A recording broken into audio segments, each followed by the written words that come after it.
muito bem-vindos a mais um TV Pet Show, programa feito especialmente para você, que assim como nós é apaixonado por animais. E olha, se eu fosse você, não saía daí porque o programa de hoje está sensacional. Dá uma olhadinha no que a gente preparou.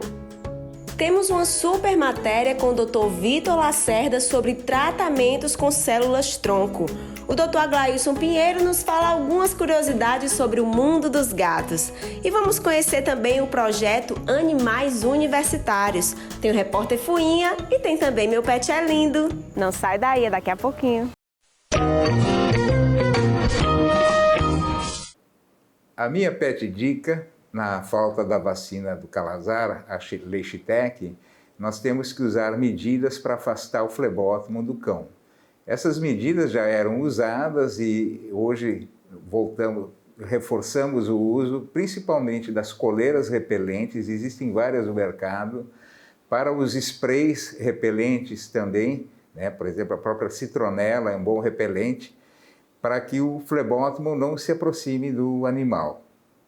Aqui na TV Pet Show, nós sempre temos espaço para quem faz o bem. Então, quando a gente conhece uma história que nos encanta, a gente quer sim mostrar aqui como é essa história do Animais Universitários. E hoje quem vem falar para a gente é a Gabriela Teles. Tudo bem, Gabriela? Tudo bem. Olha, muito obrigada por aceitar nosso convite. E fala para a gente que projeto é esse Animais Universitários, que já, pelo nome já dá uma curiosidade grande. Sim, o projeto Animais Universitários é um projeto criado para auxiliar os animais em situação de abandono na UFC, no campus de Pici. Então foram os alunos, como foi que surgiu? Assim, conta desde o comecinho como foi. Pronto, o projeto começou alguns anos atrás, quando alguns alunos, como a Thaís, que é uma das nossas coordenadoras, perceberam que alguns animais precisavam de ajuda, estavam precisando... São animais que ficam lá no campus do Pici, é isso que vocês ajudam? Isso, são animais que ficam pelo campus espalhados em situação de abandono. E aí começou como? Tinha um gato, uma cachorrinha? Tinha um cachorrinho que perceberam que ele estava precisando de ajuda, precisando de medicação, então resolveram ajudar ele e encontrar uma adoção para ele também. Mas como é que funciona assim a rotina de vocês? Os animais eles ficam lá e vocês dão suporte, dão assistência, dão alimentação? Isso. A maioria dos animais fica no próprio campus e vários voluntários ajudam da forma como conseguem. Então tem voluntários que ajudam com alimentação, outros com medicamentos e quando nós conseguimos, também temos lares temporários. Ah, sim, quando precisa, né? Isso, sempre que possível a gente quer tirar os animais do campus, porque não é um local adequado para esses animais, eles estão sempre em situação vulnerável.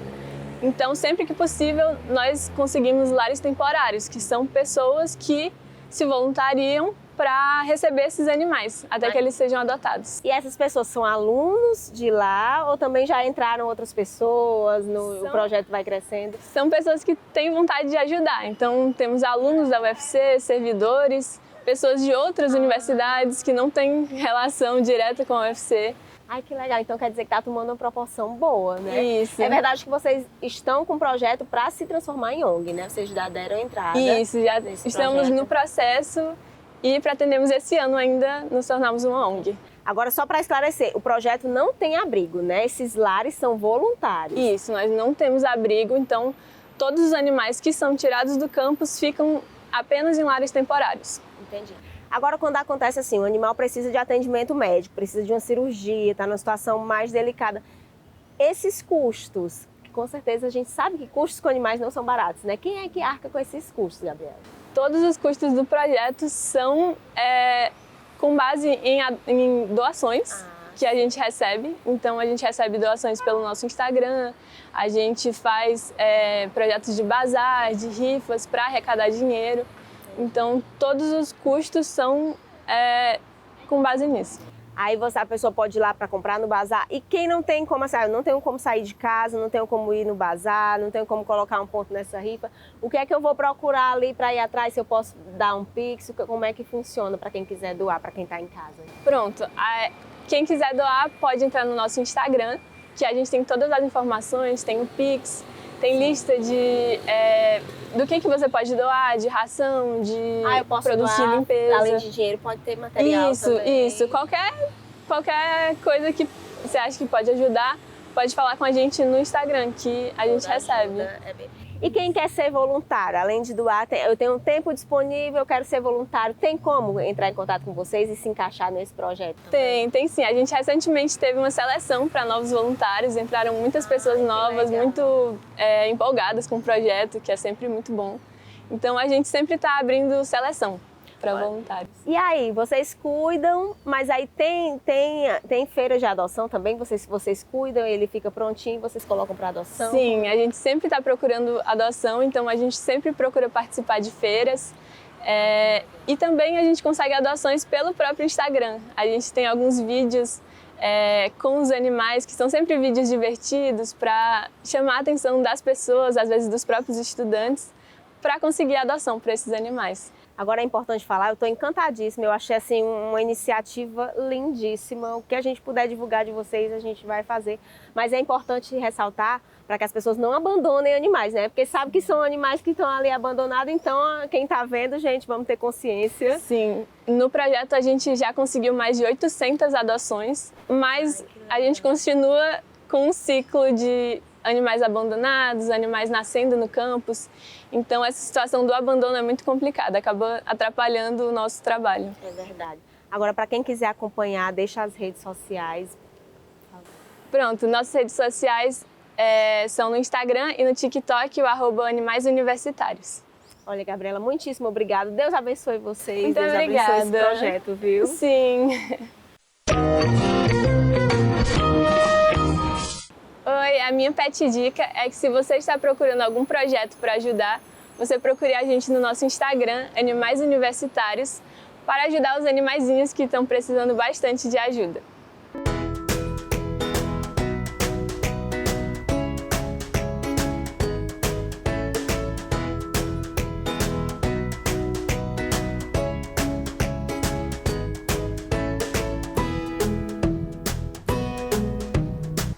Oi, eu estou aqui com o Dr. Aglailson Pinheiro, médico veterinário que atua na área de felinos. Tudo bom, Aglailson? Saudade de você, viu? Obrigada por nos receber.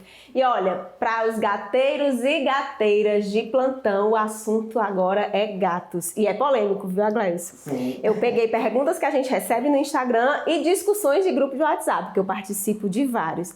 E o primeiro assunto eu acho que é um dos mais polêmicos, principalmente para quem tem persa. Banhar ou não banhar os gatos? Pronto. A respeito dos banhos. De um modo geral, os gatos, principalmente de pelo curto, não necessitam ser banhados na rotina, né? Porque eles já fazem a autolimpeza, né? O grooming, a lambedura já faz com que eles façam a limpeza, retirem o excesso de sujeira do corpo. O que o tutor pode auxiliar fazendo a escovação para retirar aquele excesso de pelo morto, né? Principalmente dos gatos que têm um pelo mais longo, justamente para evitar a ingestão e a formação dos tricobenzoares, que são as bolas de pelo no estômago. Em situações específicas, né, existem como opção de tratamento banhos terapêuticos. Quando o gato tem algum problema de pele, né, existem alternativas que se faz necessário o banho para tratamento, mas são situações muito específicas, né? Você que tem aquele gatinho de pelo curto ou que tem um comprimento moderado, que você consegue fazer a retirada do excesso de pelo com a escovação, não há necessidade de fazer o banho com frequência. Há exceções, né? Algumas raças como o persa, por exemplo, que tem uma pelagem mais longa, em alguns momentos se faz necessário o banho para evitar a formação de nós, né? Até para retirar os nós também quando eles se formam, e são raças também que são predispostas a alguns problemas de pele. Então, é muito individual, né? E realmente é um assunto muito polêmico que divide opiniões. O que eu falo de um modo geral, não há necessidade, mas algumas raças específicas que tenham problemas, até mesmo com uma formação excessiva de nós, se faz necessário fazer, né, o banho. Mas não com a mesma frequência de cachorro, Não, né? nunca num período inferior a 15 dias, né? O banho de rotina. Aglailson, outro assunto polêmico que eu já conversando com amigas mesmo, e elas relataram que por algumas vezes levaram para banhar e os bigodes foram aparados. Pronto, assim, nunca aparar o bigode do gato. As vibriças, que é o termo técnico que a gente usa, né? Elas são órgãos sensoriais. Eles são importantes tanto para ajudar a auxiliar na percepção do ambiente, do equilíbrio, na própria percepção, às vezes até de temperaturas. Então, assim, não é interessante se fazer, né, se aparar, fazer o corte das vibríceas do bigode do gato. Então Daí, é nunca. Nunca. Essa situação é nunca. A questão da ração, como é a disponibilidade? Porque o cachorro, como a gente coloca, ele já come na mesma hora, então a gente coloca em tempo certo. O gato deixa disponível, tem que fazer também, colocar e retirar. Pronto. Diferente do cachorro, né, que come com uma frequência menor, né, 2 vezes ao dia, né, o gato ele faz mais refeições, em porções menores, mas numa frequência maior. Né? O ideal, a situação ideal seria cada refeição ter uma quantidade pesada, específica para aquele gato, e digamos que o seu gato se alimente de 4 a 6 vezes por dia, que cada vez que ele fosse ser alimentado, fosse ofertada a quantidade, né, da refeição. Nós temos hoje até profissionais que trabalham com a parte nutricional, que podem, né, especificar a quantidade e a frequência necessária para aquele gato. Não é interessante você deixar o alimento disponível o dia todo. Aquele alimento está exposto a insetos, a proliferação de fungos, de bactérias. Então não é interessante do ponto de vista sanitário. Sim. Mas claro que isso vai variar de acordo com a rotina de cada pessoa, né? Nem todo mundo vai estar em casa para ofertar o alimento do gato 6 vezes ao dia. Mas o que você conseguir fazer mais próximo disso é o ideal. Outro assunto que às vezes gera um pouco de polêmica. Eu, por exemplo, eu ofereço a ração seca, mas todo dia eu ofereço sachêzinho, a úmida. Mas tem gente que é contra. E aí eu quero saber de quem sabe. Pronto. Aí o sachê e o alimento úmido já é sempre. Sempre deve ser ofertado e deve ser ofertado diariamente. Né? Inclusive, os profissionais hoje que atuam nessa parte de nutrição são unânimes em afirmar que o alimento úmido, principalmente para o gato, ele tem benefícios principalmente para a prevenção de problemas urinários, da doença renal, uma vez que o nosso gato ele é um animalzinho que ele é um péssimo bebedor de água, então você vai estar fazendo com que indiretamente ele vai estar ingerindo mais líquido, vai estar bebendo mais água. Então a oferta diária do sachê ela deve ser estimulada. Então sachê sempre. Sachê sempre. Há alguma marca específica? De um modo geral, as marcas que estão no mercado podem ser ofertadas. As pessoas se assustam muito com os níveis de alguns componentes, como o sódio, mas nós sabemos que, atualmente os produtos que estão no mercado têm concentrações que são adequadas para o consumo. Olha só, o nosso tempo está acabando, mas aí a Gladys tem mais dúvidas aqui, porque são muitas polêmicas com relação a gatos. E quando a gente faz matéria sobre gato é sucesso, então você já se compromete em voltar. Sim, Antes de acabar, fala tuas redes sociais para quem quiser acompanhar teu trabalho. Pronto, o Instagram Glailson Piero Vet, né? E aí lá a gente pode conversar um pouquinho sobre os atendimentos, né? Onde que eu faço atendimento, caso o tutor tenha interesse, né, no atendimento especializado para felinos. Glailson, mais uma vez, muitíssimo obrigada. Eu que agradeço. A minha pet dica de hoje é sobre a automedicação nos pacientes felinos. Nós sabemos que os gatos são extremamente sensíveis a alguns componentes que são frequentemente usados para seres humanos, dentre eles o paracetamol. Então, se o seu gatinho está necessitando de atendimento de medicações específicas, é interessante sempre consultar um médico veterinário que vai prescrever a dose correta e a frequência ideal para o tratamento do seu felino e nunca automedicar sem uma prévia orientação veterinária.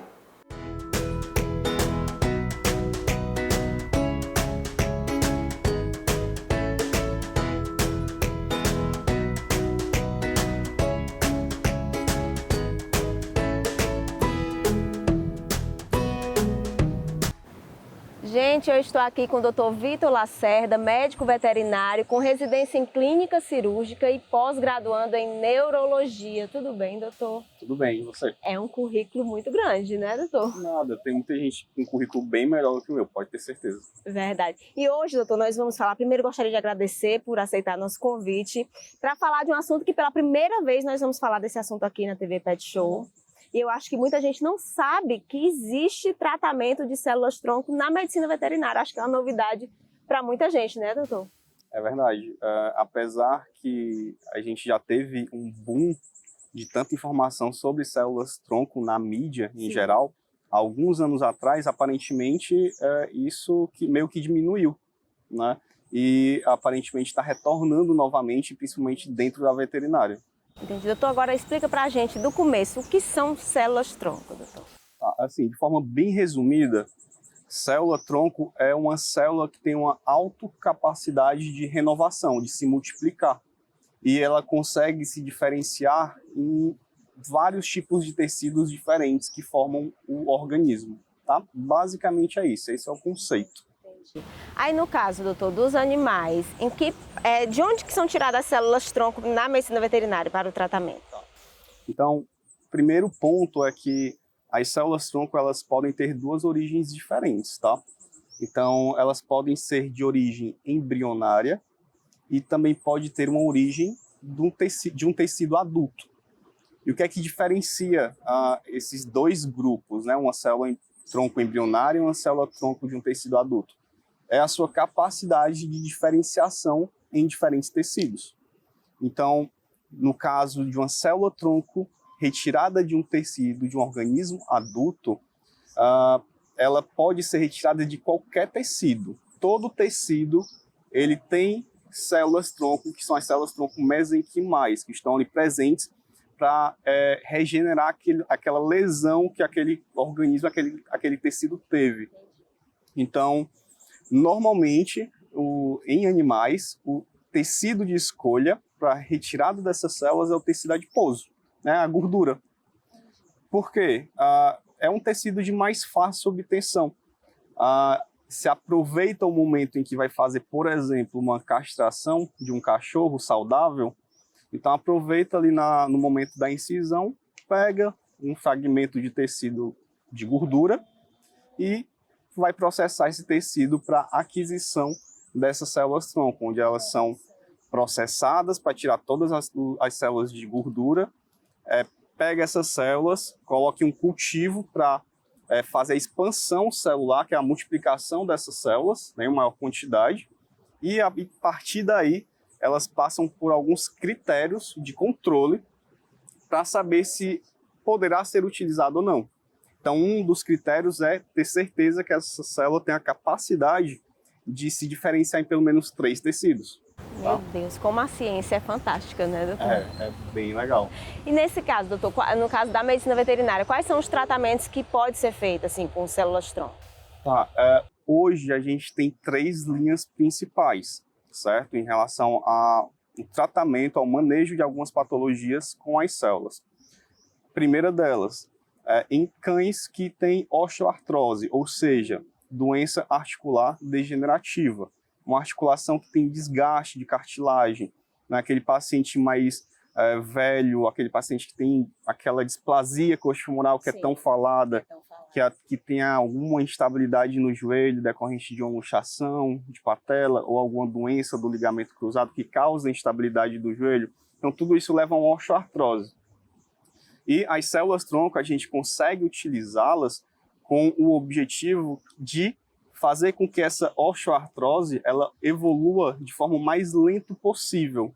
Porque, infelizmente, a gente não tem hoje, nem na medicina humana, nem na medicina veterinária, nada que interrompa um processo degenerativo, né, que já está em evolução.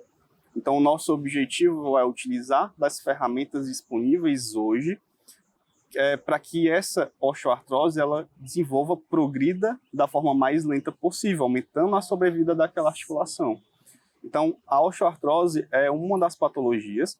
A outra, que é com que eu trabalho, a outra patologia que pode ser utilizada são sequelas de sinomose, sequelas neurológicas de sinomose.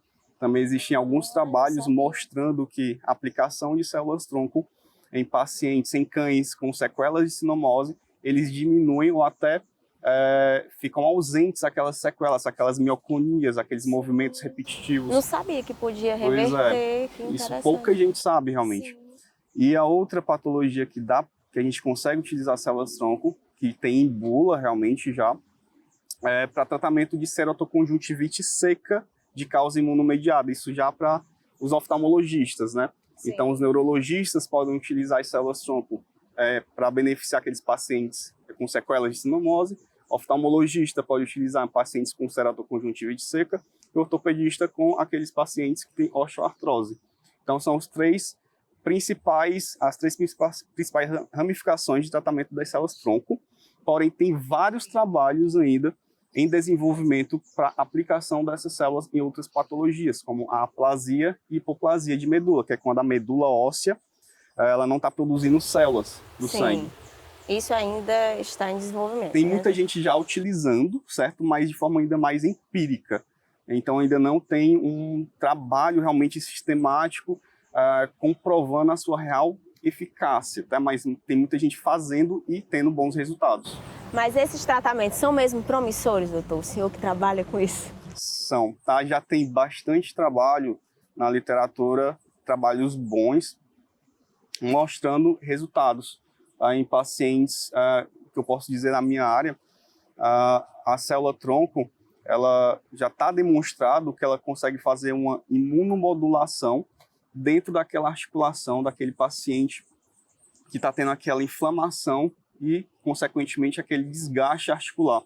Então, o objetivo da célula-tronco, que é injetado intraarticular, nos casos dos pacientes com osteoartrose, com doença articular degenerativa, é o efeito anti-inflamatório, antifibrótico, ou seja, diminuir aquela fibrose que fica se formando com a degeneração, e anti-apoptótica, ou seja, diminuir a morte programada da célula, que toda célula ela vai morrer em algum momento. E quando a gente tem inflamação, consequentemente, há uma maior quantidade de morte celular. Então a gente tem esses 3 benefícios principais e isso já está bem demonstrado. Doutor Vitor, olha, eu tô assim fascinada. Cada vez que a gente chega com um assunto assim novo, interessante, que muita gente não conhece, aparecem muitos telespectadores e nossos seguidores também aparecem querendo saber mais, com dúvidas. Então a gente já deixa aqui o seu compromisso firmado de voltar para responder as dúvidas se surgirem, né, doutor? Com certeza. E eu agradeço mais uma vez, muitíssimo obrigada. Fala suas redes sociais para quem quiser acompanhar seu trabalho. Aqui. Tá, vocês podem me seguir no Instagram, @VictorLacerdaVet. Lá eu posto muita coisa em relação à minha rotina, principalmente a parte de cirurgia, e demais coisas que a gente vai fazendo no nosso dia a dia, tá bom? Fiquem lá à vontade, podem entrar em contato. Doutor, mais uma vez, muitíssimo obrigada. Nada. Minha pet dica de hoje é: você que tem um animal que sabe que tem uma maior predisposição para desenvolver doenças articulares degenerativas, é interessante fazer a prevenção. Então você pode fazer isso após a finalização do esquema de vacinação.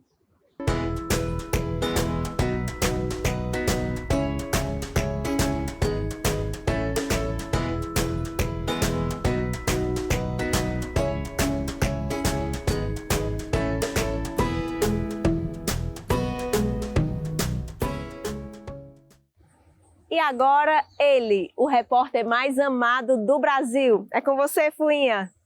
Nha, nha, nha, nha, nha. Repórter Fuinha informa. Fucei e aprendi que alguns alimentos você pode dividir com seu cão, mas com alguns cuidados. Presta atenção.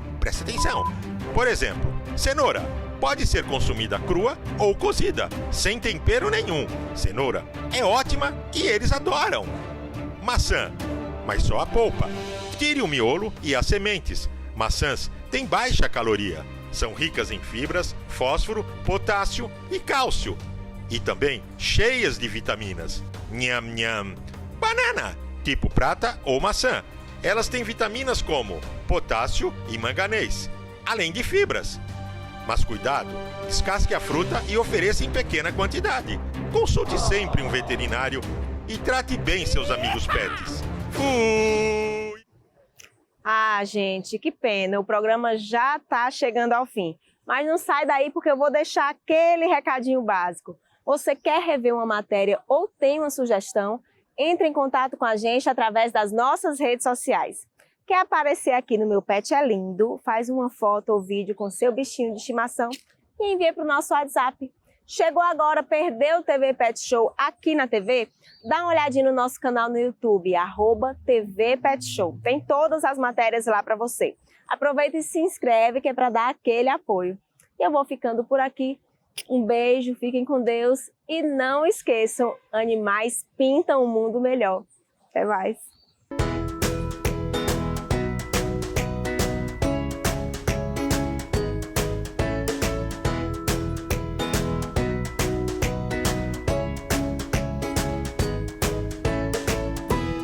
não.